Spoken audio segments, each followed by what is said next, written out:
Welcome to Justified Riches podcast. Justified Riches is a financial literacy podcast dedicated to empowering individuals with the knowledge and tools to achieve financial independence and professional success. Each episode bridges the gap between ambition and achievement by bringing together a seasoned mentor and an eager mentee for transformative conversations. Frederick Douglass once said, "It's easier to build strong children than it is to repair broken men." And our mission here at Justified Riches is to create a stronger generation of youth through financial literacy. I'm your host, Rich Tavarez, aka Positivity Pusher. And I'm your other host, Justin, aka Stock Knock Life. And together we hope that you enjoy the show, take notes, and sit down and relax. Enjoy the episode.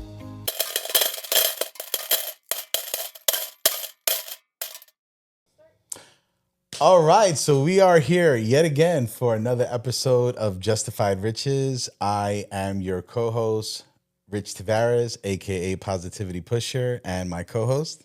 And I'm Justin, aka Stock Knock Life. And one of the things we absolutely pride ourselves on is getting local legends and local heroes, right? There's a concept called Acres of Diamonds, means everything you have is right in your backyard oftentimes. And, we'll search the whole world only to find it's here. So we have someone like that here. So here we have, what's a big thing for me is, of course, I'm looking at this because, we wanted to represent on the intros part. But this is someone who's a mentor to me. One of my favorite quotes is, what we do for ourselves dies with us. What we do for another lives on for generations. And this person here has been that impactful. So what you're seeing here is showing everything like that. Don't worry, I'm not going to get choked up. But look, this person here, more than 30 years across financial services, commercial banking, business development, and community outreach. He's been with the credit union since 2008, manages the business banking unit. Before his role, he served as community relations director and was originally recruited to promote business development. Is that there's more excellent? Just want to make sure to confirm. His earlier financial experience includes New York Community Bank, Roosevelt Savings, TII-CREF, and WAMU Chase. Ray earned an associate degree in liberal arts and sciences from Nassau Community College and a bachelor's degree in economics from New York Institute of Technology, where he was a Dean's List student. He has served on the Nassau Community College Foundation Board and received outstanding alumni recognition from NCC's Alumni Association. Hold on. He also hosts and produces Tower Talk Business Radio on Nassau Community College. Program features interviews with entrepreneurs, business owners, community leaders. Ray currently serves as the treasurer of the Urban League of Long Island as well, because he's just, he's got time like that. He's got a nice big family, which he'll tell you about, and I'm just being funny with that. He's also currently host of Sonic Cinema, a program centered on movies and film scores that gives you a warm, unexpected conversation. And the last thing we'll say is, why is this guest important for Justified Riches? Because this very show is about legacy. It's about not doing things for what you can get, but doing things for what value you can add in this world. So this person here literally created the prototype for Heart and Hard Numbers, which is combining community outreach, caring, not so much caring about, a lot of bankers have to care about what's in your wallet. How much do you have? This is a person that I've personally witnessed focus on the human being, focus on addressing that. And I've had the opportunity to see so much success happen beyond that meets and satisfies the people who are looking for numbers as well. So without further ado, it's probably the longest intro we've ever done, but he's definitely well worth it. We have here my friend, I call him Hermano, but Mr. Ray Schwetz over here. We call that the red Hermano, carpet. Thank you for that intro. I was so captivated. I was wondering who he's talking about. That's very, very sweet of you. I appreciate you. And you're my brother from another, so. It is Good my to chat pleasure. with you and Justin. So thank you. Appreciate that. We're so excited to have you because there are so many things to talk about. Business banking in general, you have, I feel like, pioneered too, working with all kinds of communities, but being able to work within the communities of color, communities sometimes under-resourced, and really look to fill in that gap and bring that credit union spirit of access kind of for all You've really been able to, I feel like, show what that looks like. Despite all that, what is something interesting that, as much as people may know you, they may not know about you? Oh, may not know about me. So, well, you mentioned before that I DJ a show called Sonic Cinema. I'm a huge movie buff, but I'm also just specifically like 60s, 70s, 80s, 90s, and then I start to kind of fall off because the newer stuff just doesn't do it as much for me. I like the Marvel stuff and all that, but I really enjoy soundtracks. I've always gotten a kick out of soundtracks. And for me, it was because growing up, you didn't have movies available at the touch of a phone. You would see a movie in the movie theater and then maybe see it on TV a couple of years later, and that was pretty much it until video cassette recorders came out. Then it was, the only way you could re-experience the movie was through your imagination and through music. And to me, that has always meant something. So something different. I like that, something different. So that kind of leads into, and this is more because, right, everybody knows so much about Ray, but what would you be doing if you weren't in banking right now and leading business services for one of the top credit unions in New York State? Well, so, yeah, I think that my dream in life was to be like Steven Spielberg or George Lucas. Growing up, that was my childhood. So I always looked up to folks like that. Then I got into, banking as something more as a way just to earn money. When I was a kid, I became a teller. And what I really liked about that was the interaction, person to person, working with people. And I didn't think I was capable of handling money. That to me sounded like, it's way too responsible. But, that wasn't what it was about. Yes, you had to know what you were doing, but it was about the people. And that's always been a thread throughout my career, is that you're focusing on the people. That's what is cool about it.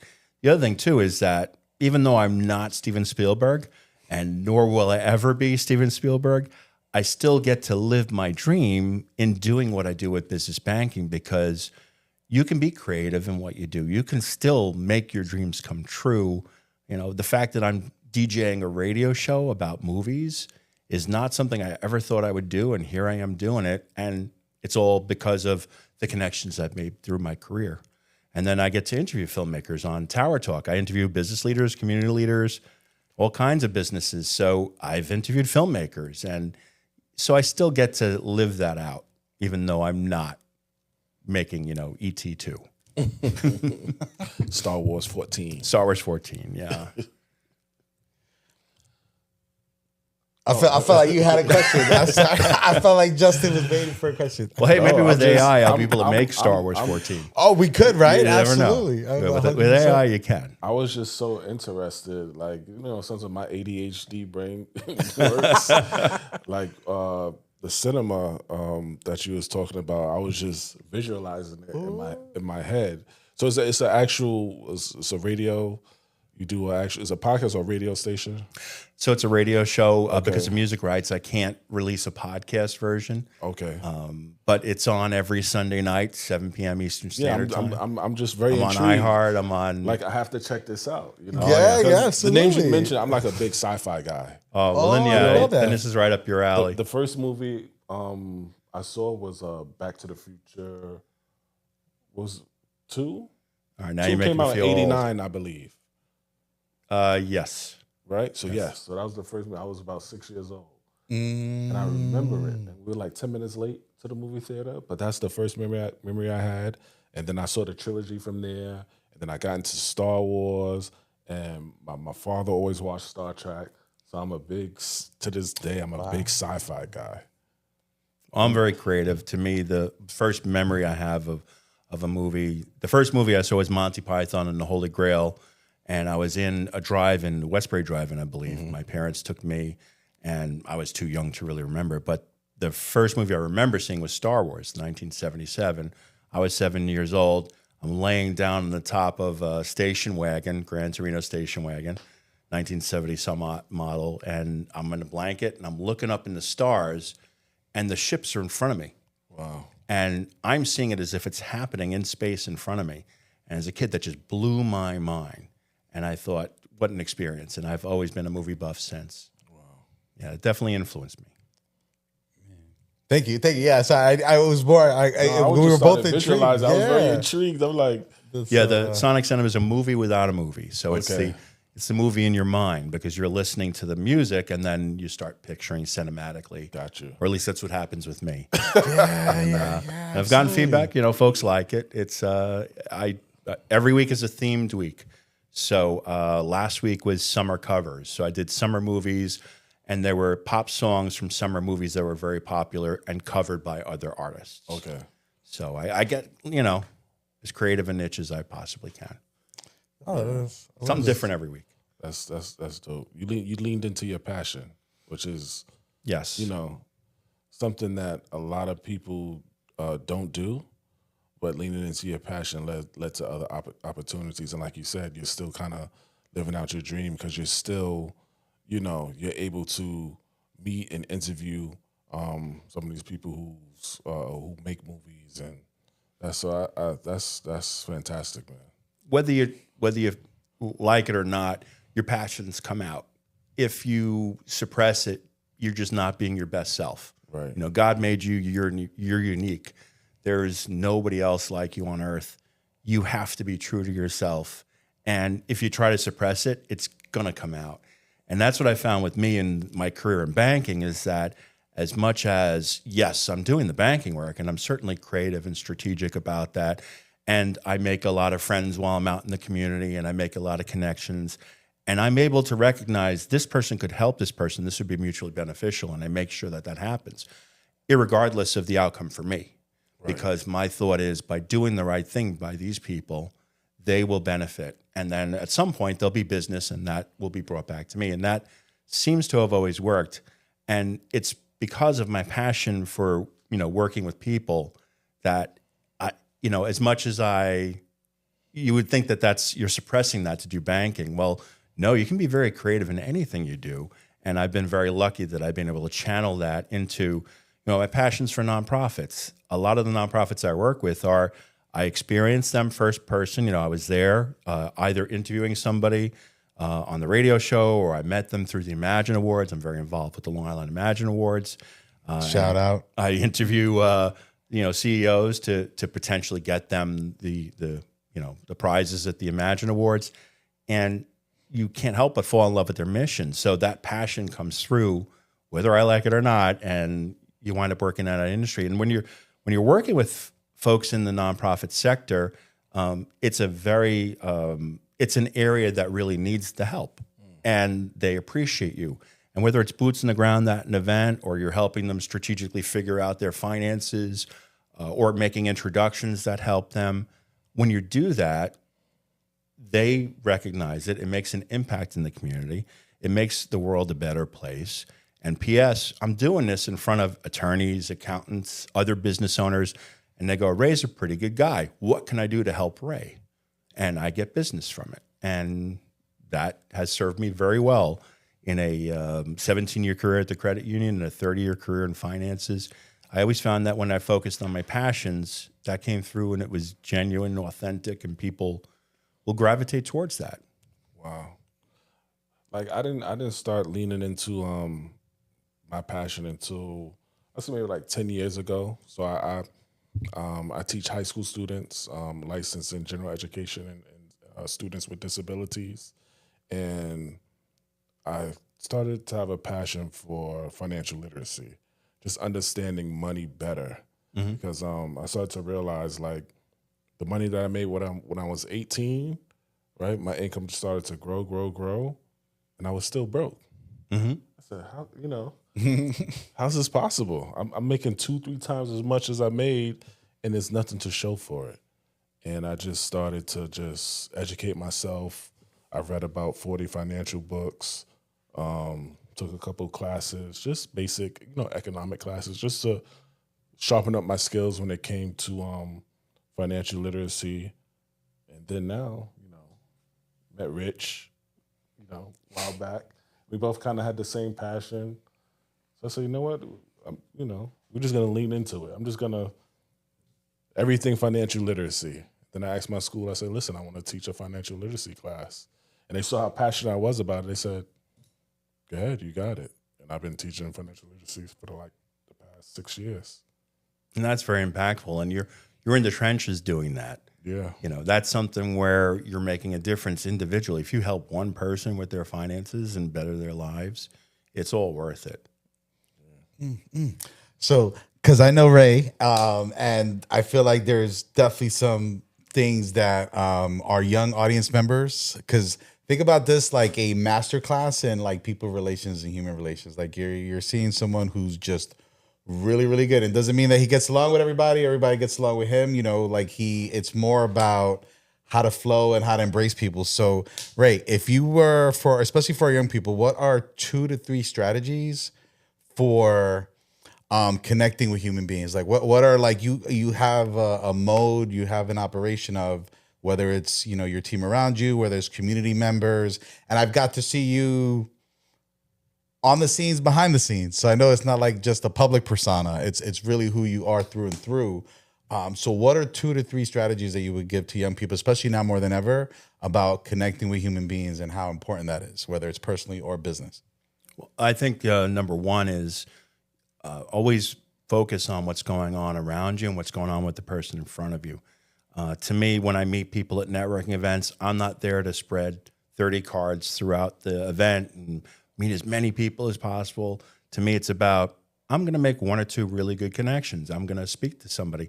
And I'm not really going in with any preconceived notion of how that's going to work. So I would say number one is, you know, at a networking event, or if you're out meeting people, like focus on building a good, strong relationship with 1 or 2 people.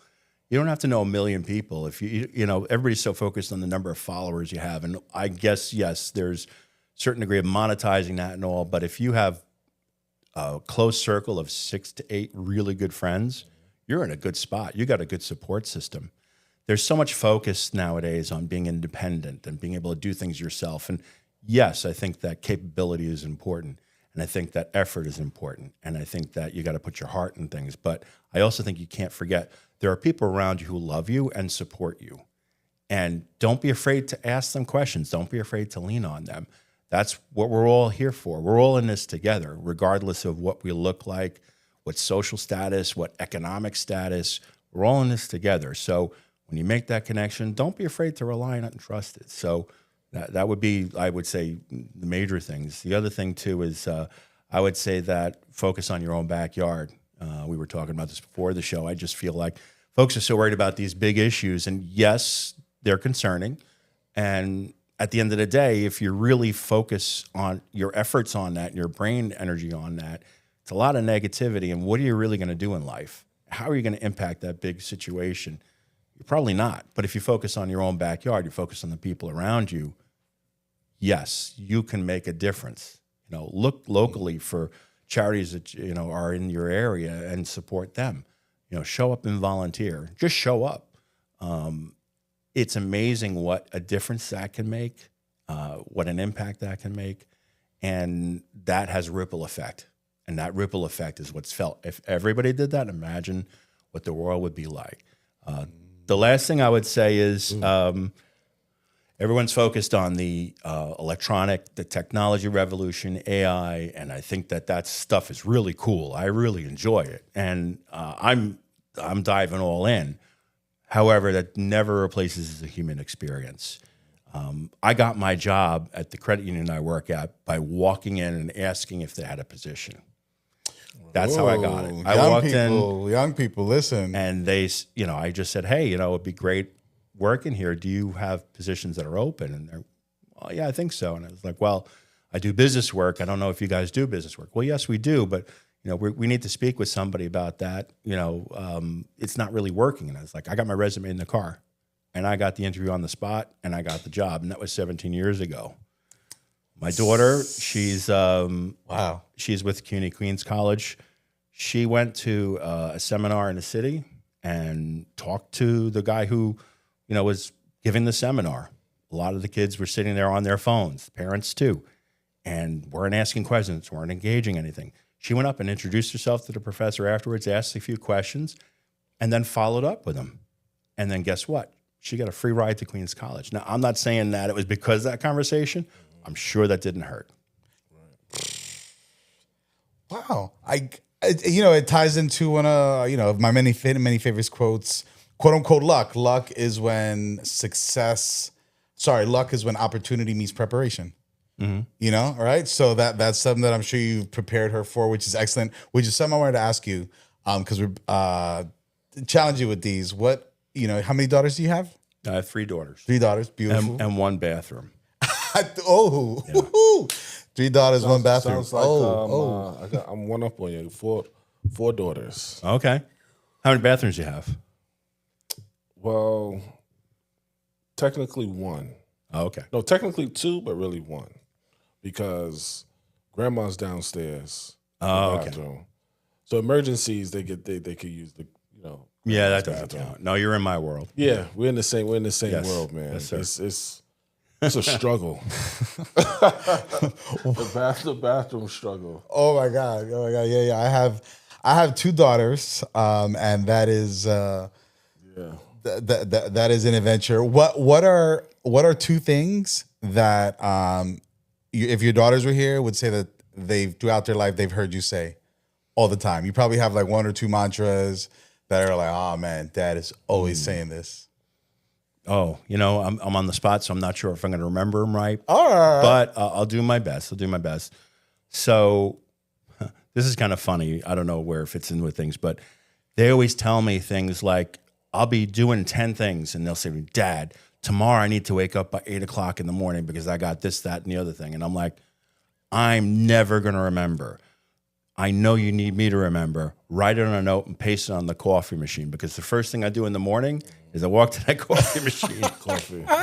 So it'll plant it in my head, and then I'll know it. Otherwise, I'll forget it. So I don't know if that's really a mantra, but everybody knows it. We literally had a neighbor call me the other day and say, hey, could you, said to my wife, can you put a note on Ray's coffee machine? That blah, blah, blah. So they all know. You hit me first thing in the morning, I'm going to remember it. I'm going to do it on the coffee machine. Yes. But I think that the other thing that they would say is that I'm a spiritual person. I think that your beliefs, you should follow that. And that I think that they would also say that I've told them that there's nothing permanent in life other than death. So if there's something you're worried about, tell me. Tell your mother. If you're not comfortable telling me, tell your mother. It's okay. Tell one of us, because the thing is, anything can be fixed. Anything can be fixed. There's only one thing that can't be fixed, and we never want it to come to that. So just tell us. I would say that's probably the number one. I like that. Because for the young people, right, you gotta speak to your parents or speak to a trusted adult, right? Like everybody has to have that person kind of in their repertoire. Time is flying, and we want to make sure that as we're in our last minutes, that we do talk about like your business, like what you do. I'd say I'll ask you one question, and also too, this is important because this is going to be great for the audience. Like if you're a business owner, ever want to be a business owner, there are certain qualities that a business banker should have. The financial professional, and that's not even a sales thing. That's like just being able to work with someone who has vested interest in your business. So what would you say are like 3 qualities that are super important for anyone working with like a business banker or business professional for their business? Sure. So regardless of the type of or size of the business, I would say the number one thing is that you operate as a business. I've had so many folks who come to me and they have a business and they want to move forward with business transactions, but they're treating their business like they treat their regular, ATM and debit cards and their checking accounts. And so, they're buying stuff for Wendy's. I see the transactions. At the end of the day, if you're ever audited, they're going to look at your transaction history and see if you're operating as a business. So it's very important that when you set up that business, no matter what it is, you have an operating agreement. You know how you're going to operate, and you follow that. And personal is a separate thing. You always keep that separate. So I would say that that's number one. A lot of folks operate their business, if it's on a smaller level, very much like a consumer would. And I would say I understand the behaviors, but always remember that this is a corporate entity. Even if you're a sole proprietor, you're doing this as a business. So always operate that as a business and always keep that separate from your personal. That's number one. Number 2 is that your personal credit is boss. Personal credit is everything as far as money. Whether you're starting out, a lot of folks come to me and they'll say, well, I started out as a business, so it's my business credit that counts, right? And I'm like, Facts. no, it really isn't, because at the end of the day, you're the decision maker in the business. How you operate your personal life is indicative of how you're going to operate your business. And there's more risk for a bank or a credit union to work with you on the business side because you have a corporate veil. And sometimes they can't get through that corporate veil to make sure that you're paying your loans or whatever. And, there's more risk to them. So they're going to be adverse to working with you if you have bad credit. And look, we all have issues. Those things come up. If you have, the last thing I would say is that you talk with your advisor, whomever that may be, and be truthful with them about this is what your weaknesses are, this is what your strengths are, this is what you're trying to do. Most of the business bankers who are out there want to have a successful client. So whatever that means, they just want to make sure you're successful. And whether it's something they offer or they know somebody else, because we all know each other. All the bankers know each other, and we'll find the right resource for you. I would say those are the three things I would focus on. Those are solid pieces of advice for our audience. Now, as we're wrapping up, what we want to hear, young people, it's important that you have a 30-second commercial or a 60-second commercial that you be able to state as you're meeting someone, not that you're trying to sell them, but as you're meeting someone, hey, this is what I do, this is what I'm about, maybe this is what I like. And we're going to have live studio audience, and Ray, you'll talk into that camera. All right. And it's okay. You could take a multiple take or two. You could take a take or two, but it's important to be able to articulate your value and what you do in a short amount of time, because then that buys you the next amount of time. So Ray, please, talking to our audience, as we're signing off, please share what you do, what you're about, however you would. Sure. So I'm Ray Schwetz. I'm a business banking executive. I work with businesses that are either solopreneurs, entrepreneurs, small businesses who aren't getting the kind of attention that you need, and I help you be financially successful. I also work with nonprofits who are looking for financial advice. They're looking for a true partnership, a two-way partnership, where they're getting help for themselves as a business and also for their employees, their staff, their volunteers, and their supporters. And that partnership involves helping with boots on the ground. We have a community involvement committee where I'm happy to bring them and help out with what you need. And then lastly, on the commercial real estate side, I do that very well because I'm a Long Islander. I've been here all my life. We're hyper-focused in Nassau and Suffolk counties in terms of development of commercial real estate, and we're one of the leaders in that industry because all of our decision makers are pretty much local. So I meet with the CEO, the CFO, I meet with our lending committee, and we talk about the deals that are going on. My loan officer talks with them directly. So it's not like I'm packaging something and sending it off and hoping for the best. I actually work with the people who are going to make the decisions, and we can have conversations in the parking lot about it. So it's something that gives me a reach that some other bankers do not have. So we're definitely focused on that, and happy to help with whatever you might need on the business side. Ray Schwetz, 516-289-2409. Excellent. And on LinkedIn.